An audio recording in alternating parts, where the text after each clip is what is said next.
Okay, everybody, welcome back to the David Show. So last time, Takahiro-kun was broken out of jail. He explained it by these two Fox sisters. They were led back. They led him back to the forest where he first appeared, and then she fell into a river, and she couldn't swim. So Takahiro pulled her out and was about to give her CPR, and then this popped up. Why do they dress like that? Anyway, I guess we'll dive right back into it. Not that I'm complaining, but still. Okay. Ahem. If you were this desperate for a kiss, you could have just asked. I know I'm a beautiful, exquisite creature, but pushing me into a river so you could play a hero is a bit too much, Taka-kun. It's not like that. I went in to save you. Oh. Why, thank you, oh valiant hero, for your rescue. I must admit, I am not the greatest swimmer. But you know, it is often better to get permission from the maiden you've rescued before you claim them as your reward, silly. I didn't have a choice. I either claimed your lips or death would claim you instead. And a bold choice that was. Where is Maeko? I hope she didn't try to save me first. She's even worse at swimming than I am. She's fine. She should be heading back here right now. In that case, I believe we have enough time. So how about it, Taka-kun? My little sister will be back in a few minutes, and I am sure a boy like you would have... Blech! What? And I am sure a boy like you probably never kissed a girl before, so how about it? Want to claim this maiden's lip? Oh, God. Don't make me toss you back into the river. What? Kiss her, you dumb... Ah, what a shame, too. I was looking forward to finding out just how sweet your lips tasted. Jesus! I'm not sure I want to find out what a wet fox tastes like. Oh, I assure you, I taste a lot better when I'm wet. God damn! What is this game? For some reason, I don't think we're talking about the same thing anymore. I felt my cheeks flushing up slightly at Machiko's teasing words, and I awkwardly scratched my cheek. Anyway, at this rate, you're going to catch a cold. Then perhaps you should warm me up, Taka-kun. How many signs can he get? Signals. More importantly, we need you to get out of those soggy clothes. Oh my, Taka-kun, so bold. Please, won't you unbutton my top for me? What's gonna happen? If you insist. My fingers shook as I reached down into the laces of her bodice. I was blushing brightly, and my head was spinning as I felt my fingers touch the cloth. Before I could continue any further, I heard a whoosh behind me and felt something heavy impact against my body. My body toppled forwards, and I felt a nasty blow to the back of my head. Oni-sama. Oh, shit. Whatever.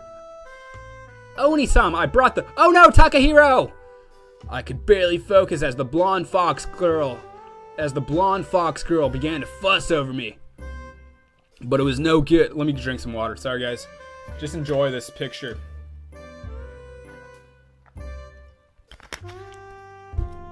It's hard for me to concentrate with those tats in my face. Okay. Between running my butt off all day, the tsundere tyrant, the following rescue, and now the blow to the head, I felt myself slip into unconsciousness. Later that day. Okay. Hours must have passed by the time I finally regained consciousness.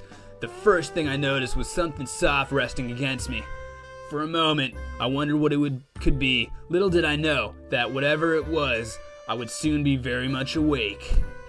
Oh, god damn! She is naked, and she has really small nipples, apparently. I like how they're always just...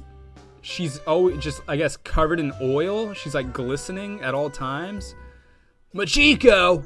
My voice caught in my throat, easily betrayed by my surprise at seeing the fox spirit resting beside me. Of course, it didn't help that she was stark naked. My gaze drifted along her features. I hadn't really put a lot of thought into it until now, but she really was beautiful. Really? She is, but you didn't notice? Now's my chance. I had been curious about something for a while now and decided to finally get my answer. I carefully lifted my hand towards her head, my fingertips lightly caressing along a single furry ear. To my surprise, the fur felt real, confirming my theory. So she's a real fox spirit. As I looked over the peacefully sleeping girl, it was difficult to imagine someone like her being a panty-stealing troublemaker. Up close, she looked incredibly cute, and naked at that, no less. The fact that she was lying right beside me caused my cheeks to flare up beet red in an instant. No, Sarui, not again. Is she dreaming? Amused by this, I reached a hand out to poke her cheeks gently, but the sound of footsteps made me reconsider. Ah, Takahiro, you're awake. Shh! Don't wake Oni-sama. She's a light sleeper. I'm so distracted right now. I can't read with those boobs. There's a lot of boobs in this game. She's a light sleeper, and she's been super tired lately. Sure, but Maeko-chan, mind explaining why your sister's sleeping next to me without clothes on? Heh, you two look super cute, all cuddled up together earlier. Oni-sama said that you told her it was important that she took her clothes off, so she took hers off and then we took yours off. After that, she tried to keep you both warm by getting under the covers and laying in the sun. Jesus. However, in the end, she fell asleep. They couldn't even pay attention. Were you watching me just now? Yep. You were both sleeping so soundly, it was super adorable. I wanted to cuddle up with you, too. But Oni-sama told me off for cuddling with her in her sleep before. I think I get it. She does look rather adorable when she's sleeping like that. Let's keep it that way for now, Maeko. I took a deep breath. I was about to open my mouth to say something when Maeko suddenly spoke up with a smile. We brought you home to our mansion. We brought you to our spare room because it has the best light during the day. I was only watching you for a bit. Then I got bored, so I went and made some soup. Oni-sama always makes me soup when I feel bad. Do you want some? Sure.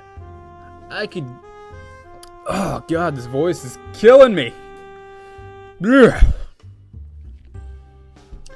I could go for some soup, Maeko-chan. Before that, I need to ask you a favor. Huh? I need you to go and get my clothes because I'm kinda naked here. I lifted the blanket enough to allow a shameful glance at the cause of my current predicament. My face visibly took on the shade of a tomato when I noticed Maeko leaning over for a similar peek under the blanket, and I quickly closed the gap, because I have a small penis. I think I'm going to stay under the blanket for a bit. Could you just bring me my clothes? But you might wake her up if you don't go back to sleep, but fine. If you insist, I'll get your clothes. You're no fun, you know. I wanted to see what a human looked like, but Oni-sama forbid me from peeking.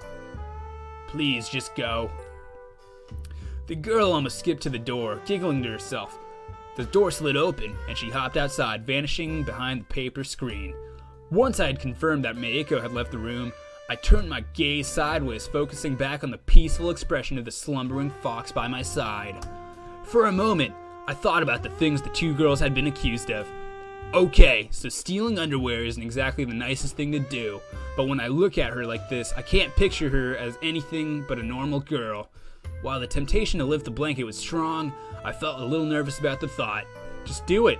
She already wanted to kiss you and rub you and stuff. Still, as much as I tried to hold myself back, I couldn't resist the temptation of turning to my side to get a better glimpse of her. Gingerly, I took a hold of the blanket. Oh, snap. No, Takahiro. Neither a gentleman nor a hero takes advantage of a sleeping lady. I need more water, hold on. Ugh. It's getting hot in here. No, it is actually. And yet, who am I kidding? This is once in a lifetime opportunity. In the end, the preferred little devil within me won the mortality struggle and, with shaking hands, I tried to lift the Stop. Yikes! I don't want any blueberries. White as the very sheets I was lying on, my heart pounded louder than ever. Without a word, I dropped the blanket. She was still dreaming, mumbling away in her sleep, but she had scared the living daylights out of me. After a while, Maeko returned and deposited my dry clothes on my lap. She smiled at me and lingered for a few moments, as if expecting me to begin changing. Oh, of course, the soup. I'll go get it now. But don't change too slowly, okay? I bet you'd hate yourself for me to sneak in a peek. Ugh. Don't think guys spend as much time changing as girls. Wait, were you planning to peek on me? Occurred to me. I occurred to me that perhaps my Echo was more like her sister than I had first assumed. Hee. It sure sounds like you know what you're talking about, Takahiro. And, well, I might have been thinking about it. I'm kind of curious about the difference between us foxes and you humans. Like, it was amazing how easily you carried Sis out of the water. Is it because you're a human? Actually, I think it's probably because I'm a guy. We tend to be stronger than girls. Not to mention, I practice judo almost every day. It would be embarrassing if I couldn't even carry a girl. Judo? Judo. It's a sport of sorts, although it's also used for self-defense. Is that why you saved her, because of this judo? Well, that's not really it. Ultimately, saving a damsel in distress hinges on a man's pride. Oh, can I see it? Your pride? And just what exactly are you looking for, little sister? She woke up. Oh, Oni-sama, I wasn't. You're wrong. The soup's still cooking. I need to tend to it. The younger girl scrambled to her feet and dashed out the room at full speed, her tail comically hanging between her legs as she did. Ha ha ha! I turned to Machiko with a faint blush on my face, averting my eyes so she could. Oh damn, this episode's over, guys. I'll see you next time on the David Show. Bye.